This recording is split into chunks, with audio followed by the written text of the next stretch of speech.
Alright guys, the time has finally come for a Kabuki InfiniKey installation video. Today I have a Buster Brothers board fresh off the old eBay. It has not been messed with as far as anybody attempting to use the traditional mod method where you cut traces and reprogram EPROMs and stuff like that. So basically a stock board with a dead battery, which is the perfect candidate. And right here I have a InfiniKey Kabuki, and it has 5 dip switches, and the codes are printed on the back. And so all we got to do is check the labels on the EPROMs, find out which one we have, set the switches, and stick this between the Kabuki chip and the motherboard. Real quick, I just wanted to comment on why I went with this style for the design rather than a solder-in approach like I did on the CPS2 InfiniKey. And the reason is, if you look on the bottom of this, there's this big old piece of cardboard here.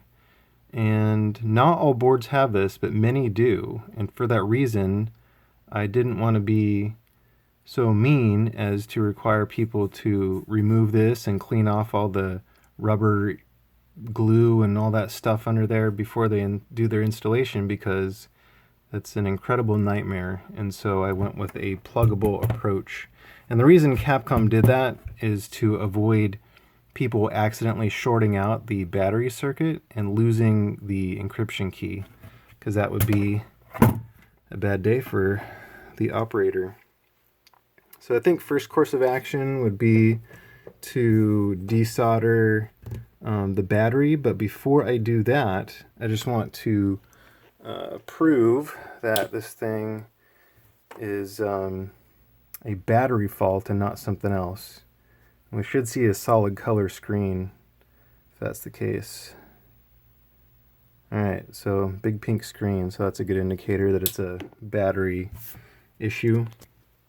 I'll grab my stand here, my cardboard phone stand, and we'll zoom up here so you can see my soldering. I've already got my soldering iron all heated up, and I'm going to introduce some fresh solder here to the battery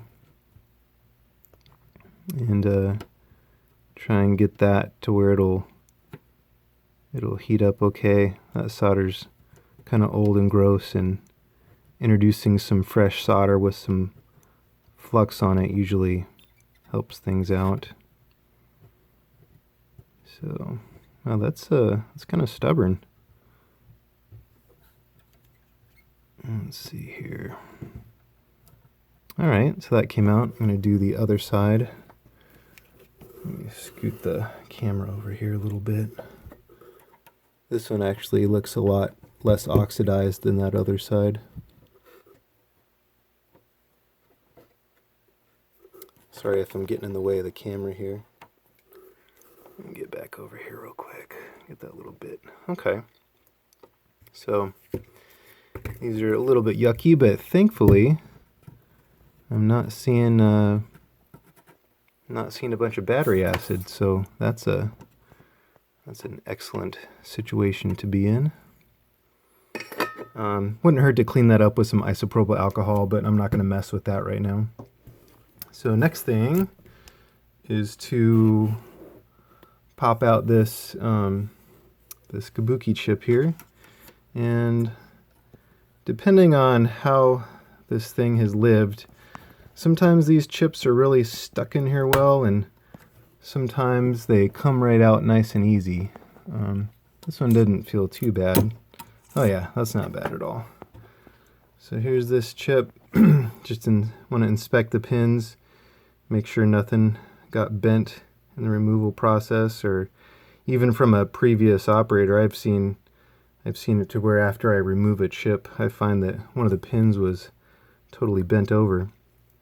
So let's look at our EPROM label here. We've got PWU That's Peng World, USA. Sounds like that would be a fun theme park to go to. So we're going to look on the back of our Kabuki InfiniKey. We got PWX, so apparently they're all the same. And we've got 00111. I'm going to flip this guy over here.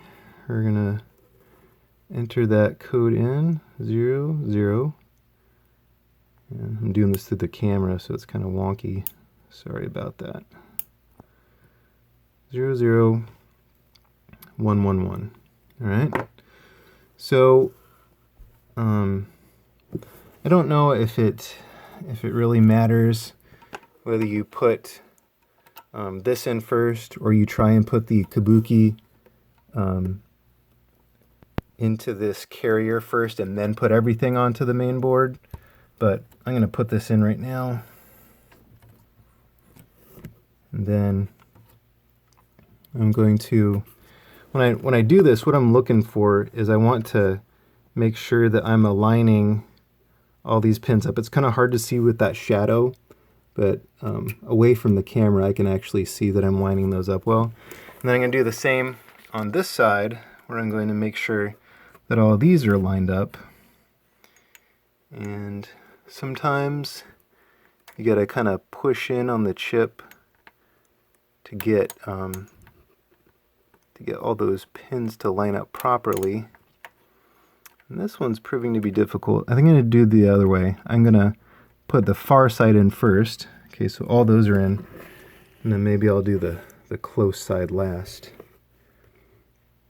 Sorry for my thumb getting in the way here.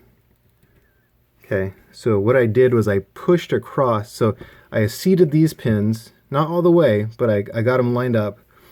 And with my thumb, I'm pushing in to compress those pins a little bit this way. And then that allowed me to slip these pins in here. So now I'm going to push everything down like that. And if all goes well, when we power this up, it'll work. And if it doesn't, there's one more trick I have that we can do. So let's see what happens here.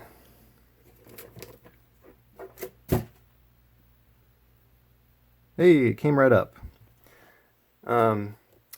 With the, I don't know if it's just Pang or if it's Buster Brothers, but I know in some of them, there's actually an error that can pop up on the screen after you put the InfiniKey in. And the error is a result of something to do with RAM. And you need to clear RAM. And so if you happen to see a strange error come up when you install that on a Buster Brothers game, then turn it off and power it up while holding the shot button. And if that doesn't work, power it up while holding the start button. I can't remember which one it is, but I've had to do that before. I didn't have to do it on this one for some reason. So yeah, it appears to be working. And I got my controller here. And it's doing its thing. We'll go there, because you know it's fun like that. So I would like to do another video. And turn down the volumes here. I'd like to do another video about the different types of Kabuki boards, because I mean, most people are familiar with this, Buster Brothers. Most people are familiar with CPS 1.5, the Q-Sound CPS 1 games, like Punisher and Cadillacs and Dinosaurs, all that stuff. But there's many of these single board ones that a lot of people aren't familiar with. They're not all JAMA, and they're different layouts. The Kabuki chip and the battery are all different locations, and it's kind of interesting. And there's even upgrade kits that Capcom sold that had a module. Rather than have the battery on the board, there was a module that housed both the Kabuki chip and a battery. So it's kind of this portable, pre-programmed unit that people could swap into their boards. And so I've got a bunch of those, and I kind of wanted to do a separate video on that, just because it's interesting. Some people might get a kick out of that. Stay tuned for, there'll be a CPS 1.5 installation where I install one of these and one of these into a, I don't know, probably like Warriors of Fate or Muscle Bomber or one of those games. And then there's also, this is a little slightly larger board. Same thing as this, same function, but slightly larger. And this is for the other CPS ones that have a battery. And I'll do one of those. I just got in another game also from eBay that doesn't look like it's ever been touched, and we'll fire that up and give it a shot. So thanks for watching.